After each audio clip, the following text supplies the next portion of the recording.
Hello friends, welcome back to my YouTube channel biology campus. दोस्तों, आज का जो टॉपिक है वो है ह्यूमन फिजियोलॉजी का सेंस ऑर्गन से ह्यूमन ईयर लिया गया है। ठीक है, ये टॉपिक मैं आपको बता दूं बहुत इंपॉर्टेंट है। कोई भी एग्ज़ाम अगर आप देने जा रहे होंगे और उसमें बायोलॉजी होगी, ह्यूमन फिजियोलॉजी होगी और सेंस ऑर्गन अगर होगा तो ईयर वाले पार्ट से एक क्वेश्चन पक्का समझो। ये सच में बहुत इंपॉर्टेंट है। सोचो, ईयर नहीं होता तो तुम कितने जो इतनी प्यारी प्यारी चीज़ें सुनते हो, है ना, गाने सुनते हो, पक्षियों की आवाज़ें सुनते हो, इतनी सारी चीज़ें सुनते हो, ये कान नहीं होता तो क्या होता, बहुत सारी समस्याएं होती ना।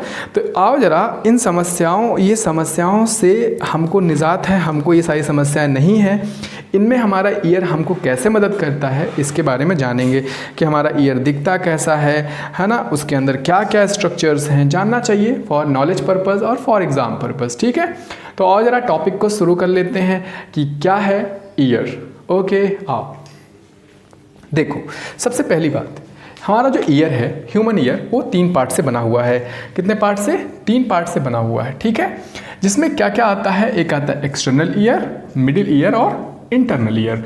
यार ध्यान से सुनना, ठीक है, बहुत इंपॉर्टेंट है। अगर हम नीट एग्जाम देने जा रहे होंगे तो इधर से सवाल आने वाला और सवाल गलत नहीं होगा, ये पक्का है। बहुत कम टाइम लूँगा, पहले से लिख के रखने का पीछे रीज़न ये होता है कि टाइम कम लगे ताकि आप सिर्फ पढ़ो, ये नहीं कि मैं आपके सामने लिखूँ और आप बोर हो जाओ। ठीक है, जरा सुनना, जो हमारा एक्सटर्नल ईयर है, एक्सटर्नल ईयर बना हुआ है 3 पार्ट से। उसमें 3 हिस्से हैं, 3 हिस्से कवर किए जाते हैं। एक्सटर्नल ईयर का हिस्सा है जिसमें आता है पिन्ना, जो हम लोग बाहर देखते हैं, दैट इज पिन्ना। ठीक है, ये बाहर दिखता है हमारा, इसको बोलते हैं पिन्ना। दूसरा आता है ऑडिटरी मीटर्स। इस पिन्ना के पास में अंदर एक छेद है, इसमें हम लोग माचिस की तीली डाल के कान में हिलाते हैं जब हमको इरिटेशन होती है या कुछ भी कान में महसूस होता है, तो इसको बोलते हैं ऑडिटरी मीटर्स या ऑडिटरी कैनाल। ठीक है, तीसरा आता है टिम्पेनम, जहाँ पर आपकी तीली अंदर डालते हैं और रुक जाती है, जिसके आगे नहीं जाती, जहाँ पे टच करते हैं दर्द होने लगता है, उसको बोलते हैं टिम्पेनम या ईयर ड्रम। बात समझ में आ रही है? ओके, नेक्स्ट है मिडिल ईयर। क्या है ये? Middle ear. मिडिल ईयर में ज़्यादा कुछ तो नहीं है, लेकिन जो भी है वो बहुत इंपॉर्टेंट है, क्योंकि इसके अंदर पाई जाती हैं 3 हड्डियाँ। एक कान में 3 हड्डियाँ पाई जाती हैं, मतलब हमारे एक ह्यूमन बीइंग में 6 हड्डियाँ होंगी। कितने पेयर? 3 पेयर। इंपॉर्टेंट है, ध्यान से सुन लो। ठीक है, जो ईयर ऑसिकल्स, उन हड्डियों को हम लोग कहते हैं ईयर ऑसिकल्स। ऑसिकल बोन के लिए इस्तेमाल किया जाता है, ऑसी वर्ड जो होता है। इसके अंदर देखो 3 हड्डियाँ हैं, दैट इज मैलस, इंकस और स्टिपीज। मैलस, इंकस और स्टिपीज इंपॉर्टेंट है, ध्यान दो। फिर मैलस और इंकस और स्टिपीज जो है 3 हड्डियां होती हैं और क्रम में पाई जाती हैं। पहले मैलस होता है, फिर इंकस होता है, फिर स्टिपीज होता है। आपसे ऑर्डर पूछे फ्रॉम बाहर से अंदर, अंदर से बाहर, तो MIS SIM, है ना, ऐसे याद रखना। तो MIS SIM, मिस या सिम, इस तरह से ऑर्डर पूछे जाते हैं। आप कोई भी एग्जाम देने जा रहे होगे, अगर इसमें आएगा तो ऐसा ये सवाल बहुत पूछे जाते हैं, बहुत कॉमन है क्वेश्चन एग्जाम में आना। तीसरा सवाल अगला जो यहाँ से पूछा सकता है वो ये कि जो हमारी हड्डियाँ हैं उनकी कुछ आकृति है, कुछ आकार है, वो आकार कुछ स्पेशल सा है जिनको लोगों ने पहचाना और बताया कि लगभग ऐसा है। तो जो पहली है मैलस, वो हथौड़े की तरह दिखती है, हथौड़े की तरह दिखती है, इसलिए बोला हैमर जैसी है। कैसी है आकार उसकी? हैमर। दूसरा आता है इंकस, जो है एनविल की तरह है। अब एनविल क्या होता है? एनविल, अगर आप किसी मोची के पास गए हो तो जिसमें वो अपना जूता फंसाकर कील ठोकता है, उसको हम लोग एनविल कहते हैं, दैट इज इंकस, जो है वो एनविल की तरह दिखती है। स्टेपिस के बोलते हैं स्ट्राइपस की तरह दिखता है। अब ये क्या होता है? स्ट्राइपस क्या होता है बच्चों? तो स्ट्राइपस होता है जो हॉर्स राइडिंग आप करते हो, तो हॉर्स राइडिंग करते समय जिसमें आप अपना पैर फंसाए रखते हो, उसको बोलते हैं स्ट्राइपस। आज ही देखना मूवी कोई पुरानी, उसमें जिसमें घोड़े वोड़े बहुत चलते हैं, उसमें पैर फंसाने का जगह होता है, उसको बोलते थे स्ट्राइपस। ठीक है, तो और एक बात और इम्पॉर्टेंट याद रखना, स्टिपीज हमारे शरीर में पाए जाने वाली सबसे छोटी हड्डी है, सबसे छोटी हड्डी है। इंपॉर्टेंट सवाल कई बार पूछा जाता है। ठीक, यहाँ से देखो कितना इंपॉर्टेंट है ये। और ये भी पूछ सकता है, इसे 4 ऑप्शन दे दे, पूछ ले कौन सा एक्सटर्नल ईयर का पार्ट है, कौन सा इंटरनल है, कौन एक्सटर्नल का नहीं है। ऐसा सवाल पूछा जाता है कई बार एग्जाम में, है ना। तो सवाल का अंदाजा आप लगा लो थोड़ा थोड़ा, है ना। मैं जैसे बता रहा हूँ, यहाँ से अगर आपको भूल जाए तो याद रखना छोटी सी ट्रिक, मिस और हैज़ इंग्लिश का वर्ड है ना, his, has, whose, this, that, दोट यूज़ करते हैं ना हम लोग। तो जो मिस है MIS, वो हैज़ उसका है, मिस, हैमर, आई मतलब इंकस, जो एनविल, और स्टिपीज स्ट्राइपस किस आकार है। ठीक है, ये तो हो गया हमारा मिडिल ईयर की बात। आते हैं अब इंटरनल ईयर की बात करते हैं। इंटरनल ईयर जरा समझना बहुत इंपॉर्टेंट है इंटरनल ईयर, ठीक है। जितना ये था ना उससे ज़्यादा ये है। इसमें दो चीज़ें आती हैं। सोचो अभी दो ही चीज़ बता रहा हूँ, लेकिन अभी इसके अंदर भी इन दोनों के अंदर भी बहुत सारी चीज़ें हैं। तो एक है बोनी लेब्रिंथ और एक है मेम्ब्रेनस लेब्रिंथ। अब वर्ड आता है बोनी और मेम्ब्रेनस, समझ में आ गया कि बोन मतलब हड्डी, में मतलब झिल्ली जैसा होगा, ठीक। लेब्रिंथ का मतलब होता है भूल भुलैया। इंग्लिश वर्ड अगर डिक्शनरी में सर्च करोगे तो लेब्रिंथ का मतलब होता है भूल भुलैया। मैं बता रहा हूँ बहुत सारे बच्चों को ईयर पूरा पढ़े होते हैं, बहुत बार पढ़े होते हैं, लेकिन मैं सही बताऊँ अगर उनको अच्छे से पढ़ाया नहीं गया होता ना तो समझ में नहीं आता, है ना। बच्चा समझ लेता है, कई बार अपने से पढ़ के कोशिश करता है लेकिन चीज़ें समझ में नहीं आती, है ना। समझने की कोशिश करना ध्यान से। बोनी लेब्रिंथ और में मतलब दो भूल भुलैया हैं, एक जो बोन से बनी हुई है, एक जो मेम्ब्रेनस झिल्ली से बनी हुई है, ठीक।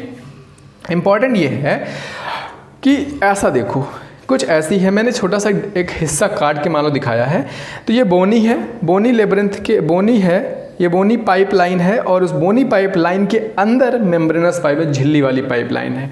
ऐसा मानो कि एक ये है पत्थर का और इसके अंदर रबड़ की एक पाइप डाल दी, ठीक है। पत्थर की पाइप में रबर की पाइप डाल दी, ठीक है। तो जो पत्थर की पाइप है उसको बोलते हैं बोनी लेब्रिंथ। लेब्रिंथ क्यों बोला? भूल भुलैया, क्योंकि ये अंदर बहुत ज़्यादा गोल मटोल काफ़ी जो है घूमी घुमाई सी है ना, बहुत ज़्यादा कर्व, बहुत ज़्यादा घूमी है, एक भूल भुलैया की तरह है ना, ऐसा है। तो एक ये पत्थर की जो पाइप है, पत्थर मेम्ब्रेन की झिल्ली की जो पाइप है, ऐसा है, समझ लो रबर की पाइप है, ठीक है, बहुत पतले रबर पाइप है। तो अब जो रबर की पाइप है वो बोनी पाइप के अंदर ही है, मतलब बोनी लेब्रिंथ के अंदर ही है मेम्ब्रेनस लेब्रिंथ, याद हो जाएगा। ओके, बोनी लेब्रिंथ में मतलब ये हड्डी की पाइप है, उस पाइप में एक पानी भरा हुआ है, उस पानी को बोलते हैं पेरीलिम्फ। क्या बोलते हैं? पेरीलिम्फ। और उसके अंदर जो रबर की पाइप है, उस रबर के पाइप के अंदर भी भरा हुआ है एक पानी, उसको बोलते हैं एंडोलिम्फ। याद रखना, बहुत इंपॉर्टेंट, ठीक है। तो बोनी लेब्रिंथ और मेम्ब्रेनस लेब्रिंथ की बात खत्म हुई। अब ये तो पाइपलाइन है, मतलब ये तो रास्ता है। अब उस रास्ते ने अलग अलग आकृति बनी, दो अलग अलग स्ट्रक्चर बने इंटरनल ईयर के अंदर। इन भूल भुलैया ने दो अलग अलग बने, जोन बने अलग अलग। एक स्ट्रक्चर जो नीचे की तरफ है इंटरनल ईयर में उसको बोला कॉकलिया, एक स्ट्रक्चर जो ऊपर की तरफ है उसको बोलते हैं वेस्टिबुलर ऑपरेटस। इंपॉर्टेंट है, ठीक। तो इन लोगों ने दो अलग अलग संरचनाएं बनाई। ऐसा देखो नीचे मैंने बनाया, तो ये जो ऐसा एक स्ट्रक्चर बना, ऐसा गोल गोल गोल बना, इसको बोलते हैं कॉकलिया। फिर उसके बाद यही पाइपलाइन ऊपर की तरफ आई और ऐसे बनी, इसलिए भूल भुलैया है ना। तो बोनी लेब्रिंथ ऐसे गई। अब इसी बोनी लेब्रिंथ के अंदर मेम्ब्रेनस लेब्रिंथ है, ठीक है। तो इसको हम लोग बोलते हैं, ये ऊपर वाले को स्ट्रक्चर को, इसको बोलते हैं, इतने हिस्से को ये वेस्टिबुलर ऑपरेटस, नीचे वाले को बोलते हैं कॉकलिया, ठीक। फिर वेस्टिबुलर ऑपरेटस के अंदर हम बोलेंगे दो अलग अलग स्ट्रक्चर। हमने एक तो जान लिया कि बोनी लेब्रिंथ है, एक बोन की पाइप है और उसके अंदर एक जो है पन्नी की पाइप है, रबर पाइप है, ठीक है। तो उस रबर पाइप के अंदर कुछ स्ट्रक्चर्स हैं जिनको हम लोग ऑटोलिथ ऑर्गन कहते हैं, ठीक है। और सेमी सर्कुलर कैनाल और डक्ट, तो बात समझ गए। कैनाल मतलब बोन से बनी हुई कैनाल है और उसके अंदर एक रबर की पाइप, उसको डक्ट है। तो दो चीज़ें हो गई। तो इसको सेमी सर्कुलर कैनाल और डक्ट और ऑटोलिथ ऑर्गन, ये वेस्टिबुलर ऑपरेटस के हिस्से हैं। मतलब यही लोग हैं जो इसको बनाते हैं। नाम पड़ा, लोगों ने इंसानों द्वारा दिया गया नाम। ऑटोलिथ ऑर्गन दो हैं, ठीक है। एक अलग अलग स्ट्रक्चर हैं जो मेम्ब्रेनस लेब्रिंथ मतलब रबर पाइप के अंदर हैं, इसको हम लोग सैक्यूल और यूट्रिकल बोलते हैं। नीचे वाले को सैक्यूल बोलते हैं, ऊपर वाले को यूट्रिकल बोलते हैं। लेबलिंग के हिसाब से बता रहा हूँ, ठीक। ओके, तो ये तो था हमारा ईयर, ठीक है। बात समझ गए। बोनी लेब्रिंथ, अंदर मेम्ब्रेनस लेब्रिंथ, ठीक है। अंदर जो है जो मेम्ब्रेनस लेब्रिंथ है उसके अंदर एंडोलिम्फ, बोनी के अंदर पेरीलिम्फ, याद हो जाएगा। इतना आप याद कर लेना, बहुत ज़्यादा इम्पॉर्टेंट है, ठीक है। हम लोग अभी तो इसके स्ट्रक्चर बना के दिखाऊंगा आपको अगले वीडियो में। अभी हम जान लेते हैं कि जो हमने पढ़ा उसका काम क्या है, ठीक है। उसके फंक्शंस के बारे में हम लोग डिस्कस करने जा रहे हैं और इस फंक्शन को आप याद कर लेना। फंक्शन बहुत इंपॉर्टेंट है ना। तो पूछा जाए कि एक्सटर्नल ईयर का काम क्या है, तो उसका काम है रिसीव करना इनकमिंग साउंड को। जब मैंने बोला तुमने सुना, तो इनकमिंग साउंड को रिसीव करना इसका काम, ये ईयर पिन उसको क्या करेगा, साउंड को रिसीव करेगा। फिर उस बहुत सारी जब वेव्स आएंगी, साउंड वेव्स, तो चीज़ें एम्पलीफाई हो जाएंगी। कुछ ओवरलैप करने के बाद मतलब ये कहीं ना कहीं एम्पलीफिकेशन भी कर रहा है, तो एम्पलीफाई करेगा और डायरेक्शन देगा किस तरफ, मिडिल ईयर की तरफ जाने का रास्ता भी दिखाने का काम करेगा एक्सटर्नल ईयर। ठीक है, तो ये बात हो गई इसकी। ओके, दूसरा आता है मिडिल ईयर। मिडिल ईयर की मैं बात करूं बच्चों, तो मिडिल ईयर जो हमारा है वो क्या करेगा, क्या करता है, ट्रांसमिशन करता है साउंड वाइब्रेशंस का, जो भाई ईयर ड्रम से रिसीव हुआ है उनको। भाई ये साउंड वेव गई होगी, ईयर ड्रम को टक्कर मारा होगा, ईयर ड्रम ऐसे ऐसे हिला होगा, ईयर ड्रम से ईयर ऑसिकल्स हड्डियां जो थी तीनों ऐसे ऐसे हिली होंगी, तो ये लास्ट वाली हड्डी जब हिली होगी तो इसने इंटरनल ईयर पर धक्का मारा होगा, कॉकलिया पे धक्का लगता है। ठीक है, और ये साउंड वेव जो है इलेक्ट्रिकल से, जो हमारा मिडिल ईयर है, ट्रांसमिशन करता है साउंड वेव टेम्पेनिक ईयर से टेम्पेनिक मेम्ब्रेन टू कॉकलिया पर, जो इंटरनल ईयर का हिस्सा है। ठीक है बच्चों, अब इंटरनल ईयर तक साउंड पहुंच चुका है। जब इंटरनल ईयर तक, अब इंटरनल ईयर क्या करेगा, इंटरनल ईयर क्या करता है, चेंज साउंड, जो साउंड आया है उसको चेंज करेगा, साउंड वेव को इलेक्ट्रिकल सिग्नल या नर्व इम्पल्स बनाने का काम करेगा। और क्या करता है इंटरनल ईयर, एक बात हो गई। दूसरी बात ये क्या करता है बच्चों, हेल्प करता है, help in balance and equilibrium of the body, body के बैलेंस और इक्विलिब्रियम बनाने के में भी काम मदद करता है, आपकी हेल्प करता है। इट्स अ नॉट करता है, इट्स अ हेल्प करता है। ठीक है बच्चों, बट करता है, अगर एग्जाम में आए तो करता है। ठीक है, फिर हमने अभी बताया था इंटरनल ईयर के अंदर जो है वेस्टिबुलर ऑपरेटस है। वेस्टिबुलर ऑपरेटस ही वो स्ट्रक्चर है जो एक्चुअल में बैलेंस और इक्विलिब्रियम को मेंटेन करने का काम, मेंटेन करवाने में आपकी मदद करता है। ठीक है, वेस्टिबुलर ऑपरेटस के अंदर मैंने कहा ऑटोलिथ ऑर्गन है, जो मेम्ब्रेनस रबर पाइप के अंदर स्ट्रक्चर पाए जाते हैं, जिसको हम लोग ऑटोलिथ ऑर्गन कहते हैं। क्यों कहते हैं जरा सुनो। ओटो मतलब होता है ईयर, लिथ मतलब होता है रॉक, रॉक मतलब कैल्शियम कार्बोनेट। ठीक है, तो कुछ ऐसे स्ट्रक्चर हैं पाइप के अंदर, मेम्ब्रेनस लेबिरिंथ के अंदर, जिसमें कैल्शियम कार्बोनेट के क्रिस्टल्स पाए जाते हैं, इसीलिए उनको ऑटोलिथ ऑर्गन कहा जाता है। ठीक है, ऑटोलिथ ऑर्गन जो है ये स्टैटिक इक्विलिब्रियम को, जैसे यहाँ पर इक्विलिब्रियम की बात करें तो इक्विलिब्रियम दो तरह का होता है, स्टैटिक इक्विलिब्रियम और डायनामिक इक्विलिब्रियम। स्टैटिक इक्विलिब्रियम को मेंटेन करने का काम ऑटोलिथ ऑर्गन करता है, और डायनामिक इक्विलिब्रियम को, जो हमारी सेमी सर्कुलर कैनाल है वो 3 होती हैं, जो मेंटेन करती हैं डायनामिक इक्विलिब्रियम को मेंटेन करवाने में आपकी मदद करती हैं।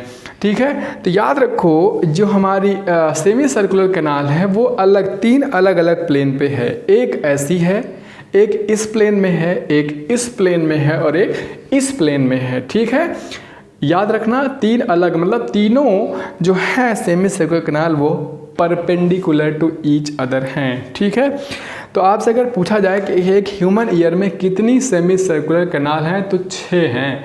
कितने पेयर हैं, तो 3 हैं, है ना। तो सेमी सर्कुलर कैनाल एक में 3 है, दूसरे कान में 3 है, तो कुल 6 हैं। ठीक है, इस तरह बोन में भी पूछा जा सकता है, आपके ईयर ऑसिकल्स वाले सवाल जैसा ही है। फिर मैंने कहा आगे आते हैं, इसमें कॉकलिया है। कॉकलिया जो है यही वो ऑर्गन है जो हेल्प इन हियरिंग करता है, मतलब साउंड को, साउंड वेव को इलेक्ट्रिकल सिग्नल अथवा नर्व इम्पल्स में बनाने का काम कौन करता है, कॉकलिया करता है। कौन करता है भैया, कॉकलिया। कॉकलिया भी कैसे करता है, कॉकलिया तो एक स्ट्रक्चर है जो बहुत ही क्वाइल्ड वे में है, तो दैट इज क्वाइल्ड स्ट्रक्चर के अंदर ऑर्गन ऑफ कॉर्टाई जैसा एक संरचना पाई जाती है। ऑर्गन ऑफ कॉर्टाई में भी जो ये मेम्ब्रेनस स्ट्रक्चर है, ऑर्गन ऑफ कॉर्टाई एक मेम्ब्रेन स्ट्रक्चर है। उस मेम्ब्रेन में, मतलब उस पट्टानुमा जो है एक पर लेयर है, उस लेयर में पाए जाते हैं हेयर सेल्स। क्या पाए जाते हैं, हेयर सेल्स। यही वो हेयर सेल्स हैं जो साउंड वेव को रिसीव करने का काम करते हैं। हेयर सेल्स हैं, ठीक है, जो एपिथेलियल सेल हैं, और इन्हीं को हम रिसेप्टर ऑफ हियरिंग कहते हैं। बहुत इंपॉर्टेंट है, याद रखना, सवाल आ सकता है एग्जाम में, रिसेप्टर ऑफ हियरिंग किसे कहते हैं, तो हेयर सेल्स को रिसेप्टर ऑफ हियरिंग कहा जाता है। तो ये ये मैंने कुछ बात की जो टेक्स्ट फॉर्म में इन हमारे पूरे ईयर को मैंने बताने का काम किया है। अगले पार्ट में मैं इसमें पूरा डायग्रामेटिक रिप्रेजेंटेशन करूँगा, सारे डायग्राम बनाए जाएंगे और डायग्राम्स के पॉइंट ऑफ व्यू से आपको समझा जाएंगे हमारा ईयर कैसा होता है। कुछ चीज़ें रह जाती हैं, जैसे जब डायग्राम बताऊंगा तभी बताऊंगा। कुछ मेम्ब्रेन है ना, जिसमें आपने नाम सुना होगा, बेसिलर मेम्ब्रेन, रेसिनर मेम्ब्रेन, है ना। तो इस तरह के जो नाम हैं ये आपको अगले वीडियो में सुनने को मिलेंगे, समझने को मिलेंगे कि दैट मेम्ब्रेन कैसे बनी, कैसे मदद करती है हमारे हियरिंग में और बैलेंस और इक्विलिब्रियम में। तो ईयर का फंक्शन अगर हो जाए तो ईयर का फंक्शन है हियरिंग और बैलेंस इक्विलिब्रियम में, बैलेंस और इक्विलिब्रियम को बनाने में, मेंटेन करने में मदद करता है, ठीक है। और उसमें एक्चुअल में कौन करता है आपको पूरा पढ़ने के बाद समझ में आ गया होगा। आशा करता हूँ बच्चों आपको इन वीडियो से कुछ ना कुछ सीखने को मिला होगा। अगर कुछ सीखने को मिला है तो प्लीज़ बच्चों ज़्यादा से ज़्यादा लोगों से सब्सक्राइब करवाओ। सब्सक्राइब कैसे करवा सकते हो? दोस्तों के साथ शेयर करके, और लाइक करोगे तो ज़्यादा से ज़्यादा लोगों तक ये क्या वीडियो पहुंचेगी सर्च करने पर, ठीक है। थैंक यू, मिलते हैं इसके अगले पार्ट में और समझते हैं स्ट्रक्चर को फिगर से। Thank you.